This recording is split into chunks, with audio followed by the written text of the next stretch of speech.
어머니, 밥은 정량만 먹이셨죠? 어째 더 먹은 것 같은데? 며느리의 차가운 목소리에 정순 씨가 고개를 들었습니다. 먹을 만큼 먹었다. 많이 먹지도 않았어. 그리고 애들 자랄 때는 잘 먹으면 좋지 무슨 정량 타령이니? 왜 이렇게 말귀가 어두우세요? 제가 분명히 말씀드렸죠? 정량만 먹이라고요. 정순 씨는 더 이상 참을 수 없었습니다. 밥 몇 숟가락 더 먹는 게 뭐가 그리 큰 문제라고 그래? 애가 배고프다는데. 어머님, 제 말씀을 이해 못 하시는 것 같네요. 이게 다 아이를 위해서요. 알지도 못하시면서. 뭐가 아이를 위해서인데? 밥그릇 통째로 치워버리는 게 아이를 위하는 거야? 어머니, 그거 지금 학대예요. 요즘은 과식이 학대로 신고 들어오기도 해요. 방금 뭐라고 했니? 내가 지금 밥 조금 더 먹였다고 학대라고. 네, 맞아요. 정해진 정량이라는 게 있는데 더 먹이는 건 학대지 뭐예요? 난 내 아들 키울 때 정량 그런 거 모르고 잘만 키웠다. 그리고 너는 그렇게 안 큰 줄 아니? 할 말이 있고 못할 말이 있는 거지. 어머님, 손주가 어머님이 낳은 애예요? 제 아이니까 제가 알아서 할게요. 그럼 나한테 부탁하지 말았어야지. 손주 봐달라고 도움을 요청해놓고 사사건건 간섭하고. 간섭이요? 말 다셔서요? 정순 씨는 피가 거꾸로 솟는 기분이었습니다. 내가 이 나이 먹도록 너희 집에 와서 이런 소리 들을 줄은 몰랐다. 그때였습니다. 며느리가 실제로 경찰에 전화를 걸기 시작했습니다. 여보세요? 경찰이죠? 네, 신고하고 싶은 게 있어서요. 이번 사연의 주인공은 67세의 박정순 씨입니다. 정순 씨에게는 아들 하나가 있었는데 그 아들과는 불과 몇 정거장 떨어진 곳에 살고 있었지만 방문한 지는 꽤 오래되었습니다. 가까운 거리에 살면서도 이렇게 오래 보지 못한다는 게 가슴 한켠을 아프게 했습니다. 어머님, 요즘 너무 바빠서요. 다음에 봬요. 며느리 유진이가 입에 달고 살던 말이었습니다. 매번 전화 통화가 끝날 때마다 듣던 말이었죠. 처음에는 정말 바빠서 그런가 했지만 이제는 알았습니다. 그저 핑계일 뿐이라는 걸 말이죠. 결혼 전 첫 만남에서부터 유진이는 정순 씨와의 거리두기를 시작했으니까요. 정순 씨는 아직도 그날을 선명히 기억하고 있었습니다. 유진이는 첫 인사부터 건성이었습니다. 상에 앉아서는 휴대폰만 만지작거리며 대충 몇 마디를 던질 뿐이었죠.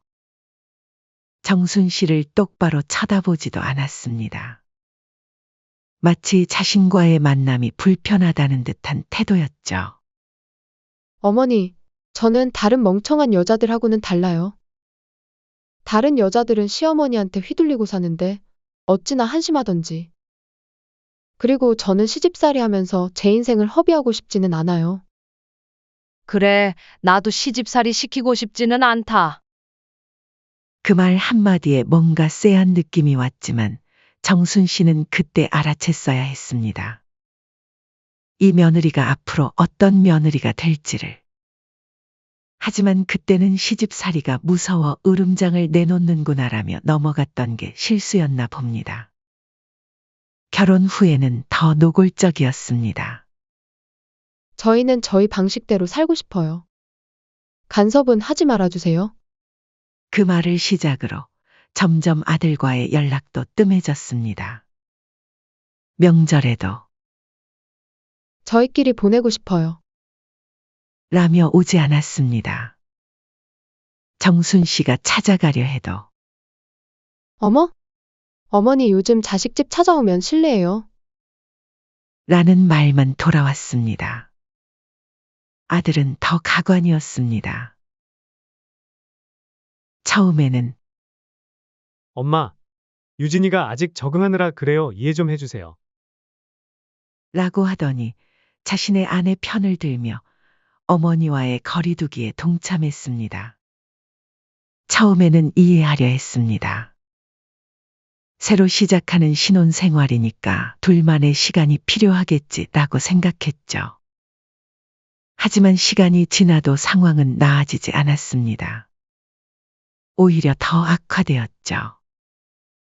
명절마다 빈자리를 보며 한숨 찢는 일이 잦아졌습니다.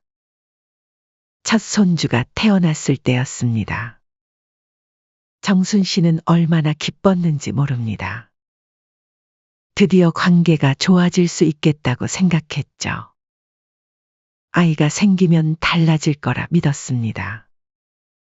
하지만 현실은 달랐습니다. 어머님 오시면 신경 쓰이기도 하고 불편하기도 해서 나중에 봬요. 산후조리원에 들르려 해도 병원에 가려 해도 매번 거절당했습니다. 심지어 손주 사진 한 장 보내주지 않았습니다. 겨우겨우 애원하듯 달라고 해서야 보내주었죠. 요즘은 아기 키우는 방식이 달라요. 어머님 세대와는 많이 다르니까 저희가 하는 방식을 존중해 주세요. 마치 정순 씨가 구시대적인 사람인 것처럼 말하는 며느리의 태도가 서글펐습니다. 손주의 얼굴을 보는 것조차 특별한 허락이 필요한 일이 되어버렸죠. 아들이 전화를 걸어올 때면 늘 뒤에서 들리는 며느리의 한숨소리, 짜증 섞인 목소리가 정순 씨의 마음을 아프게 했습니다. 자신의 존재 자체가 며느리에게는 불편한 것 같았죠. 전화 통화 중에도 여보, 이제 그만하고 와요. 라며 재촉하는 소리가 들렸습니다. 둘째가 태어났을 때도 마찬가지였습니다. 이번에는 며느리가 먼저 연락을 했지만 그것도 도움이 필요해서였죠. 어머님, 첫째 좀 봐주실 수 있으세요? 둘째 낳고 나서 힘들어서요. 그때는 필요하다고 먼저 연락해 놓고 일이 끝나자마자 다시 연락이 끊겼습니다. 마치 정순 씨는 필요할 때만 불러다 쓰는 도구 같았죠. 도움이 필요할 때만 연락하고 그 외에는 철저히 무시하는 패턴이 반복되었습니다. 특히 서운했던 것은 정작 며느리의 친정 부모님과는 자주 만난다는 소식을 들었을 때였습니다. 아들의 SNS에 올라온 사진을 통해 알게 됐죠. 주말마다 친정에 가서 외식하는 모습, 손주들과 즐겁게 노는 모습이 가득했습니다. 정순 씨에게는 한 장의 사진도 보내주지 않으면서 말이죠. 그런데 그런 며느리가 또다시 전화를 걸어왔습니다. 어머님, 이번 주말에 시간 되세요? 웬일이니? 제가 요즘 너무 바빠서요. 애 좀 봐주실 수 있을까요? 이번 주말에는 자택근무를 좀 해야 돼서 애들 신경 쓸 겨를이 없을 것 같아요. 정순 씨는 순간 쓴웃음이 났습니다. 역시나 며느리에게는 필요한 사람이 되었을 때만 연락이 오는 법이었습니다. 그동안 쌓인 서운함이 마음 한구석을 가득 채웠지만 그래도 손주들이 보고 싶은 마음에 승낙했습니다. 그래, 알겠다. 언제 가면 되니? 가방을 챙기면서 정순 씨는 며느리의 얼굴을 떠올렸습니다. 첫 만남 때부터 지금까지 단 한 번도 진심으로 웃는 얼굴을 보여준 적 없는 며느리였습니다. 그리고 그런 며느리 때문에 아들의 얼굴도 점점 멀어져 갔죠. 한때는 그렇게 자상하고 효심 깊던 아들이 이제는 남처럼 변해버렸습니다. 에휴, 요즘 애들은 가족 개념이 없어. 정순 씨는 긴 한숨을 내쉬었습니다. 이제 곧 시작될 며느리와의 불편한 대면을 예감하면서도 손주들 생각에 발걸음을 옮겼습니다. 하지만 이번에는 뭔가 다른 느낌이 들었습니다. 마치 커다란 사건이 다가오는 것 같은 불길한 예감이 드는 날이었습니다. 그리고 그 예감은 틀리지 않았죠. 이렇게 서운한 마음을 안고 찾아간 아들 집에 초인종을 누르자 예상대로 며느리는 무표정한 얼굴로 문을 열었습니다. 어머님, 오셨네요. 마치 귀찮은 손님이라도 온 것처럼 며느리는 얼굴을 찌푸렸습니다. 현관에 들어서려는 정순 씨를 위아래로 훑어보더니 갑자기 말했습니다. 밖에서 오셨으니까 손 소독하셔야 해요. 저기로 먼저 들어가세요. 아, 마스크도 써주세요. 감기 걸리면 안 되니까. 현관을 들어서자마자 며느리는 또 다른 규칙들을 늘어놓기 시작했습니다. 어머님, 이쪽 방은 아이들 공부방이라 들어가시면 안 돼요. 저쪽 방도 아이들 놀이방이라 출입금지고요. 거실에만 계시면 됩니다. 아, 참 화장실은 세균 감염 위험이 있어서 아이들이 쓰는 화장실 말고 현관 쪽 화장실 쓰세요. 그리고 저 이제 자택근무 좀 하고 있을게요. 자신의 집에서조차 이방인처럼 대접받는 기분이었습니다. 정순 씨는 거실 소파에 앉았습니다. 손주들은 태블릿을 보며 건성으로 인사를 했죠. 우리 첫째, 할머니가 오랜만에 왔는데 잘 있었니? 할머니 안 보고 싶었어. 엄마가 공부할 시간에는 할머니랑 말하지 말래요. 너무 일찍부터 공부시키는 거 아니니? 초등학교도 안 들어갔는데. 밖에 나가서 뛰어놀기도 하고 그래야지. 아이들 교육이 제일 중요하니까요. 어머님도 아시죠? 요즘은 경쟁사회잖아요. 그리고 어머님, 아이들 앞에서는 반말 쓰시면 안 됩니다. 존댓말로 이야기해 주세요. 시간이 흘러 점심시간이 되었습니다. 정순 씨는 손주들의 점심시간에 밥을 차려주었습니다. 첫째가 밥을 맛있게 먹는 모습을 보며 뿌듯해하는데 갑자기 며느리가 들어와 밥그릇을 치워버렸습니다. 어머니, 밥은 정량만 먹이셨죠? 어째 더 먹은 것 같은데? 며느리의 차가운 목소리에 정순 씨가 고개를 들었습니다. 아이가 먹을 만큼 먹었어. 많이 먹지도 않았어. 그리고 애들 자랄 때는 잘 먹으면 좋지 무슨 정량 타령이니? 왜 이렇게 말귀가 어두우세요? 제가 분명히 말씀드렸죠? 정량만 먹이라고요. 정순 씨는 더 이상 참을 수 없었습니다. 밥 몇 숟가락 더 먹는 게 뭐가 그리 큰 문제라고 그래? 애가 배고프다는데. 어머님, 제 말씀을 이해 못 하시는 것 같네요. 이게 다 아이를 위해서예요. 알지도 못하시면서. 아이를 위해서? 뭐가 아이를 위해서인데? 밥그릇 통째로 치워버리는 게 아이를 위하는 거야? 어머니, 그거 지금 학대예요. 요즘은 과식이 학대로 신고 들어오기도 해요. 뭐? 방금 뭐라고 했니? 내가 지금 밥 조금 더 먹였다고 학대라고. 네, 맞아요. 의사들이 정해진 정량이라는 게 있는데, 이걸 알면서도 더 먹이는 건 학대지 뭐예요? 난 내 아들 키울 때 정량 그런 거 모르고 잘만 키웠다. 그리고 너는 그렇게 안 큰 줄 아니? 할 말이 있고 못할 말이 있는 거지. 어머님, 왜 자꾸 제 교육 방식에 대해 간섭하시는 거예요? 제 아이니까 제가 알아서 할게요. 그럼 나한테 부탁하지 말았어야지. 손주 봐달라고 도움을 요청해놓고 사사건건 간섭하고. 간섭이요? 말 다셔서요? 정순 씨는 피가 거꾸로 솟는 기분이었습니다. 내가 이 나이 먹도록 너희 집에 와서 이런 소리 들을 줄은 몰랐다.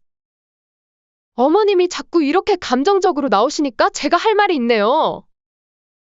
사실 이런 말씀 안 드리려고 했는데, 며느리의 말투가 더욱 날카로워졌습니다. 어머님은 옛날 방식만 고집하시면서 자꾸 저희 육아에 간섭하시려고 해요.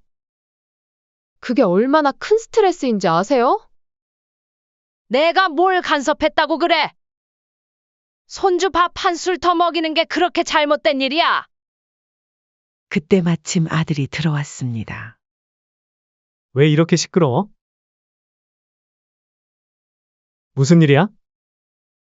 여보, 어머님이 자꾸 우리 육아 방식에 간섭하시는 거야. 내가 아무리 말씀드려도. 엄마, 요즘은 예전하고 많이 달라졌어요.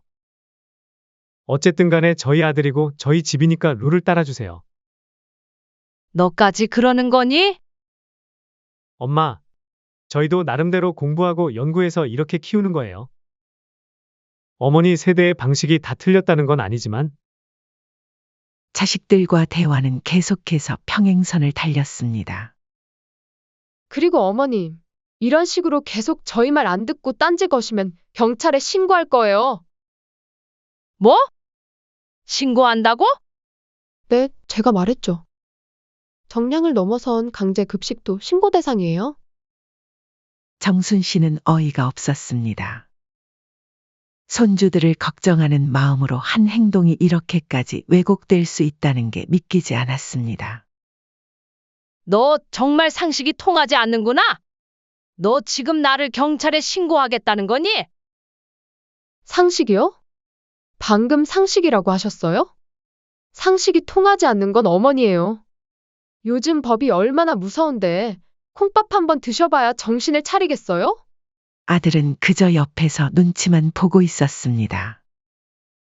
자신의 어머니가 이런 모욕을 당하는데도 말 한마디 못하는 아들을 보며 정순 씨는 가슴이 찢어지는 것 같았습니다. 그때였습니다. 며느리가 실제로 경찰에 전화를 걸기 시작했습니다. 여보세요? 경찰이죠? 네, 신고하고 싶은 게 있어서요. 정순 씨는 그 자리에서 쓰러질 것만 같았습니다. 자신의 며느리가 그것도 손주들의 밥을 더 먹이려 했다는 이유로 경찰에 신고를 하다니요. 얼마 후 정말로 경찰이 도착했습니다. 신고 받고 왔습니다. 무슨 일이신가요? 며느리는 마치 준비했다는 듯이 말했습니다. 시어머님이 저희 육아권을 침해하시고 아이들에게 강제로 음식을 먹이려 하셨어요. 아이들이 거부하는데도 계속 강요하시고. 경찰은 상황을 듣고 정순 씨에게 말했습니다. 할머님, 일단 이런 경우에는 자제해 주시는 게 좋겠습니다. 가정 내 문제지만 저희도 신고가 들어오면 저희가 어쩔 수 없이 출동해야 해서요.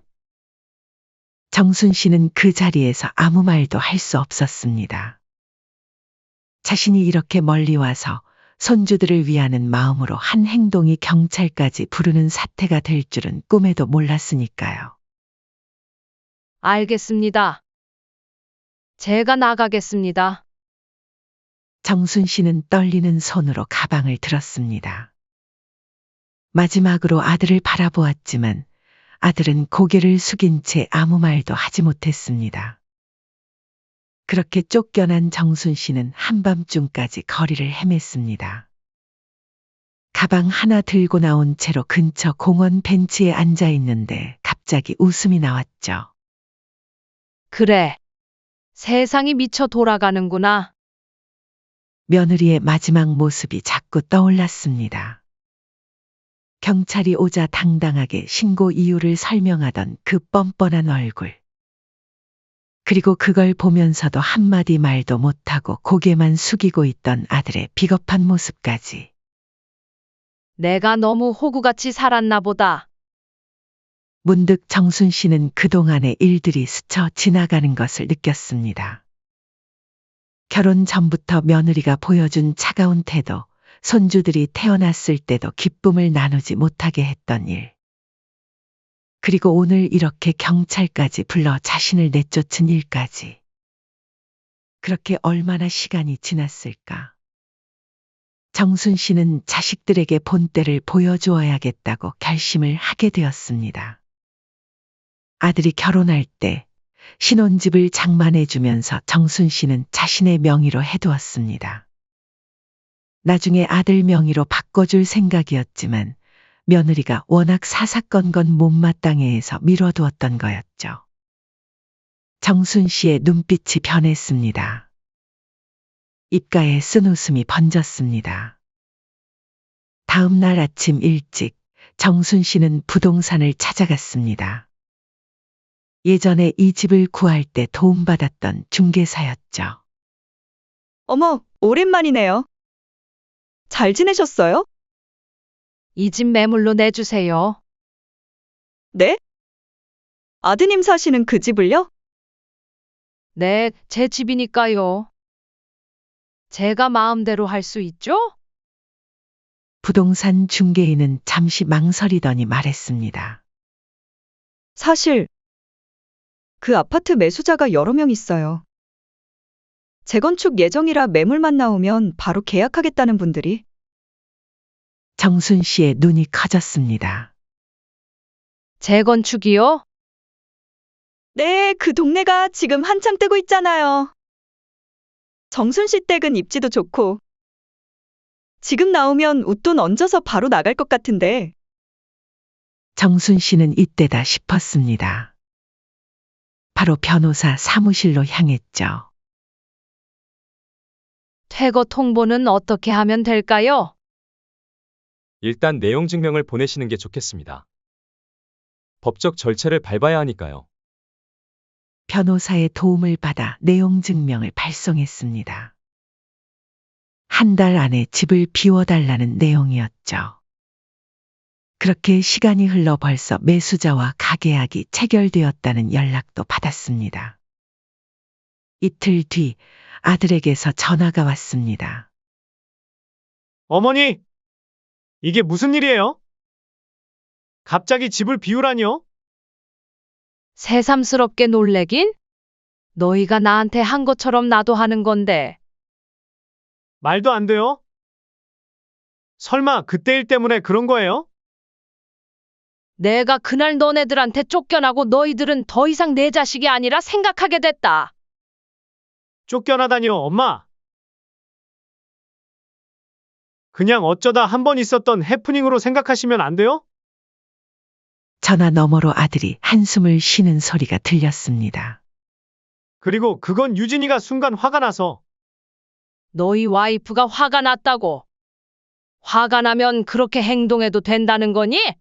나는 손주들 밥 한 술 더 먹이려다가 경찰까지 불려서 쫓겨났는데. 이제 와서 그런 말 하지 마. 한 달 안에 나가? 새 주인이 들어와야 하니까. 이제 너네들도 집에서 쫓겨나는 기분을 알게 될 거다. 그날 저녁 아들 부부가 정순 씨의 집을 찾아왔습니다. 며느리는 정순 씨 앞에서 고개를 숙였습니다. 어머님, 잘못했어요. 제가 너무 흥분해서 너무했네요. 흥분. 내가 경찰 부르면서는 그렇게 당당하더니 이제 와서 그런 말이 나와. 저희가 진심으로 사과드립니다. 이사 가면 어디서 살아요? 전세금도 없고. 정순 씨는 비웃음이 났습니다. 그건 내가 알 바 아니지? 나보고 나가라고 할 땐 그런 생각 안 했잖아. 이번에는 아들이 무릎을 꿇었습니다. 엄마, 제발요. 저희 애들도 있고. 며느리가 울먹이며 말했습니다. 어머님, 제가 정말 큰 잘못했어요. 용서해 주세요. 집값이 이렇게 많이 올랐는데 저희 보고 나가라고 하시면 어떡해요? 가만히 앉아서 집값이 올라 신나했던 아들 부부는 이제서야 신기루였다는 걸 깨달았습니다. 아, 이제 집값 오른 걸 알았구나. 내가 말년에 돈복은 좀 있나 보다.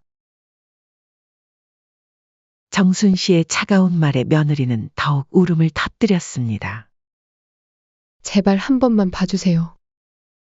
저희가 앞으로는 잘할게요. 됐어. 너희가 경찰 부르던 날 나도 결심했어. 이제 너희랑 더 이상 얽히고 싶지 않아. 그때였습니다. 며느리의 태도가 갑자기 돌변했습니다. 그래요. 그럼 저희 보고 거리에서 살라는 거예요? 이럴 거면 왜 저희 결혼할 때 집은 사주신 거예요? 말이 안 통하는구나. 하긴 말로 할 필요 없지. 그렇게 법 좋아하니 법대로 하자. 한 달 안에 집 안 비우면 강제 집행할 거니까 그런 줄 알 거라?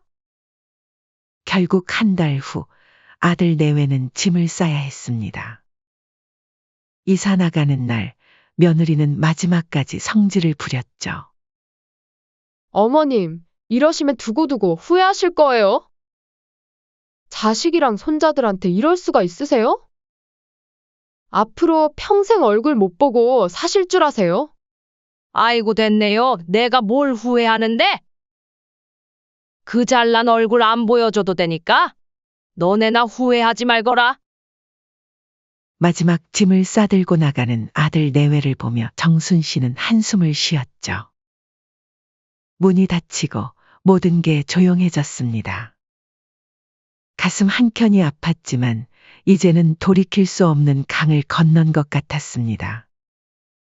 이게 내가 할 수 있는 최선의 선택이었어. 집은 매매가 완료되었고 웃돈도 꽤 받았습니다. 정순 씨는 이제 새로운 삶을 시작하기로 했습니다. 더 이상 구질구질하게 매달리지 않기로 한 거죠. 이제 정말 끝이구나. 자식이 부모를 버렸으면 부모도 자식을 버릴 수 있는 거니까요. 정순 씨의 복수는 그렇게 완벽하게 끝이 났습니다. 집을 판 후 2달이 지났습니다. 정순 씨는 예전부터 꿈꾸던 전원주택으로 거처를 옮겼습니다. 아들 부부와는 다르게 동네 주민들과 어울리며 평화로운 일상을 보내고 있었죠. 그렇게 이웃들과 수다를 떨며 지내는 일상이 행복했습니다. 더 이상 눈치 볼 일도 가슴 아플 일도 없었죠. 오히려 집을 팔아 얻은 돈으로 여유 있는 생활을 하게 되었습니다. 반면 아들 부부의 삶은 나락으로 떨어지고 있었습니다. 편안히 잘 살던 집에서 막상 월세를 내려 하니 생각보다 지출이 커졌죠. 여보, 이런 데서 어떻게 살아요? 월세는 비싼데 방도 좁고. 그러게 당신이 어머니한테 그렇게 대들지만 않았어도 이 지경까진 안 왔잖아요. 또 시작이네요. 당신은 당신 어머니 편만 들더니 이제 와서 이게 다 내 탓이라고. 하루에도 몇 번씩 부부싸움이 벌어졌습니다. 한 번 시작된 싸움은 점점 더 큰 싸움으로 번졌죠. 당신이 그때 경찰만 안 불렀어도 그럼 뭐, 시어머니한테 무조건 꼼짝 못하고 살아야 했나요? 차라리 지금은 꼼짝도 못하고 살고 넓은 집에서 사는 게 낫지 않아? 이렇게 월세방을 전전하는 것보다? 며느리는 더 이상 예전의 당당한 모습이 아니었습니다. 친정에 도움을 요청했지만 그쪽에서도 손을 떼버렸죠. 유진아, 우리도 이제 너희 도와줄 형편이 안 돼. 너도 좀 제발 철 좀 들어라. 엄마까지 이러시기에요? 제발. 내가 시어머님한테 그렇게 대들 때는 언제고. 이제 와서 이러기야. 나도 쪽팔려서 얼굴을 못 들겠다. 경찰까지 부르다니. 이제 와서 우리 보고 뭐 어쩌라는 거니? 결국 며느리는 늘어난 지출을 메꾸려고 시간제 아르바이트를 시작했습니다. 예전에는 못 배운 사람이나 하는 일이라고 얕보던 편의점 일과 식당 서빙 일도 가리지 않았죠. 어머나, 유진 씨 아니세요? 편의점에서 일하던 중 마주친 옛 이웃의 말에 며느리는 고개를 푹 숙였습니다. 여기서 일하시는 거예요? 그러고 보니 요즘 이사 가셨다던데. 네. 그냥 시간도 남고 해서요. 며느리의 얼굴이 붉어졌습니다. 예전에 그렇게 무시하던 일을 이제는 자신이 하고 있다는 게 참 아이러니했죠. 집에 돌아와서도 마음이 편치 않았습니다. 여보, 이제는 정말 어머님한테 가서 무릎이라도 꿇어야 하는 거 아닐까요? 이제 와서? 당신이 그렇게 잘났다고 할 때는 언제고? 그러는 당신은 뭐예요? 엄마 아들이면서 한마디도 못하고 중간에서 중재를 잘해줘야죠. 이제는 서로 책임을 물으며 다투는 게 일상이 되었습니다. 며느리는 자신은 이렇게 힘들게 살고 있는데 시어머니는 오히려 더 행복해졌다는 게 믿기지 않았죠. 여보. 어머니한테 한번 찾아가 볼까요? 뭐? 갑자기? 이제는 정말 제가 잘못했다고 빌어볼게요. 이대로는 못 살겠단 말이에요. 결국 아들 부부는 어머니 집으로 향했습니다. 하지만 정순 씨는 문조차 열어주지 않았죠. 어머님, 제발 문 좀 열어주세요. 진작 이럴 줄 알았으면 그때 그러지 말걸. 제가 잘못했어요. 하지만 돌아온 건 차가운 한마디. 돌아가. 이제 우리는 남이야. 며느리는 그 자리에 주저앉아 울었습니다. 어머님, 정말 죄송해요. 제가 교만했어요. 한 번만 더 기회를 주세요. 교만? 경찰까지 불러놓고 이제 와서 그런 말이 나와? 같은 말 반복하게 하지 말고 돌아가거라. 정순 씨의 말에 며느리는 더욱 고개를 숙였습니다. 어머님, 저 이제 정말 달라졌어요. 그동안 얼마나 힘들었는지, 제가 얼마나 잘못했는지. 며느리의 눈물 섞인 목소리가 계속됐지만 정순 씨는 이미 마음을 닫은 듯했습니다. 달라졌다고. 내가 경찰 부르던 날 나도 달라졌어. 이제 와서 용서해달라는 말 하지 마. 그 말을 듣자 아들이 무릎을 꿇었습니다. 어머니. 제가 잘못했습니다. 그때 옆에서 방관하고 비겁했습니다. 아들은 고개를 들지 못했습니다. 요즘은 매일 싸워요. 저희가 이렇게 될 줄 몰랐어요. 이제 와서 이러지 마. 돌아가거라. 더 이상 할애기 없다. 결국 아들 부부는 발걸음을 돌려야 했습니다. 돌아가는 길, 며느리는 계속 눈물을 흘렸습니다. 드디어 며느리가 자신의 잘못을 인정하고 사과했지만 이미 너무 늦어버린 후였죠. 반면 정순 씨의 삶은 나날이 풍요로워졌습니다. 이웃들과 수다를 나누며 사는 재미에 푹 빠졌고 주민 모임에서도 인기 많은 회원이 되었죠. 더 이상 구질구질한 관계에 매여 있지 않아도 되었고 누구의 눈치도 보지 않아도 되었습니다. 이제야 내 인생다운 인생을 사는 것 같네.